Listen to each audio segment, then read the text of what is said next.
O tradicional bolo inglês, aquele que é mesclado, que vai aquela gotinha de chocolate no meio.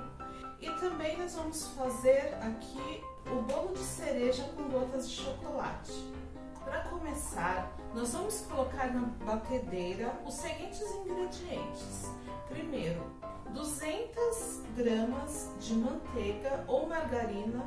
Se for margarina, ela deve ser a margarina com 80% de lipídios ou a margarina de uso culinário. Nós vamos acrescentar 350 gramas de açúcar, 5 ovos, 425 gramas de farinha, 20 gramas de fermento, 250 ml de leite e uma colher de essência. Então, para começar, nós vamos juntar na batedeira a margarina, né, ou a manteiga, junto com o açúcar. E nós vamos bater bem essa margarina, até que ele fique um creme branco, bem clarinho. E aos poucos, depois que esse creme estiver pronto, nós vamos acrescentar os ovos. Vamos acrescentar esses ovos aos poucos e também, né, vamos continuar batendo bem para que esse creme vá clareando, né? Ele vai ficar um creme bem fofinho. Depois que nós batermos bem essa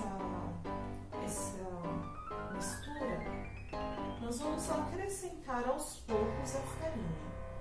Então a gente vai acrescentar a farinha intercalando com o leite. Então vamos colocar uma parte de farinha, outra parte de leite, mais uma parte de farinha e o leite, e assim vai indo. Eu costumo dividir mais ou menos em 3 partes, né, a farinha, para poder bater bem antes de acrescentar os outros ingredientes.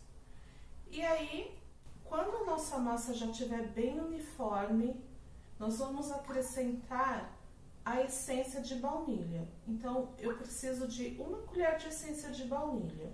Se você desejar, pode ser também a essência de rum, que fica bem gostoso.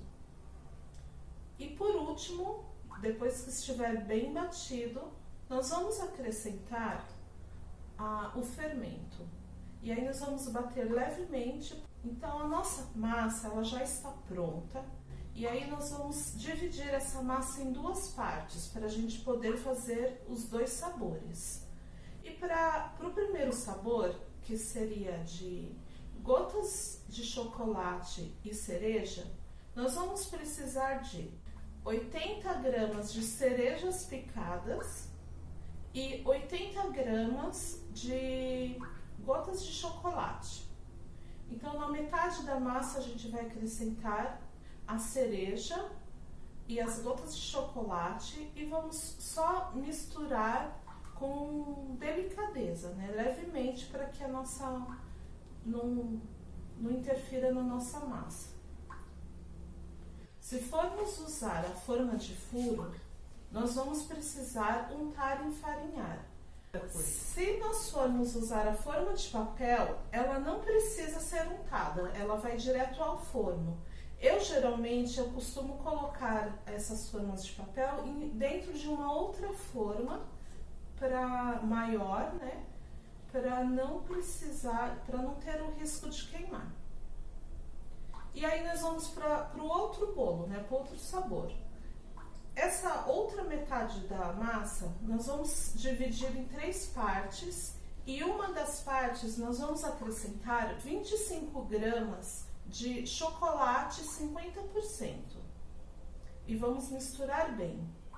E aí nós vamos colocar essa mistura num saco de confeitar com um bico redondo e vamos colocar uma parte de massa no fundo da forma, vamos colocar ali com o bico, né, com o saco de confeitar bem no meio, a massa de chocolate. Nós vamos cobrir com mais uma parte de massa, vamos colocar mais uma parte da massa de chocolate com um bico de confeitar. E por último, mais outra parte de massa. Então, a dica que eu dou para que fique aquela tradicional abertura no meio do bolo é que a gente coloque margarina dentro do saquinho, né, um saquinho normal, faça um furinho bem pequeno e a gente vai colocar bem no meio do bolo um fio da margarina. E esse é o segredo para que fique aquele charme do tradicional bolo inglês. Então, pessoal, essa receita, ela rende ou 4 bolinhos desse aqui, do tamanho de bolo inglês, ou 2 receitas dessa forma de furo. Nesse caso, essa forma de furo, ela tem um aro de 21 centímetros. Então, para vocês terem uma ideia, é uma receita muito boa. Então, pessoal, eu gostaria de mostrar algumas opções de embalagem para os nossos bolos, né? Aqui tem essa embalagem que já é forneável, a gente já coloca direto no forno. E essa daqui tem a tampa. Nós temos também as embalagens forneáveis, que elas não têm tampa, mas a gente pode embalar com algum celofane para poder dar um charminho especial. É bom a gente se atentar também para esses detalhes, né? De colocar uma fita para ficar bem bonito o nosso bolo. E aqui, né, o bolo num prato, né, com celofane. E aqui um charminho de fita de cetim e esse detalhe com rami, que é esse cordãozinho aqui que lembra uma corda.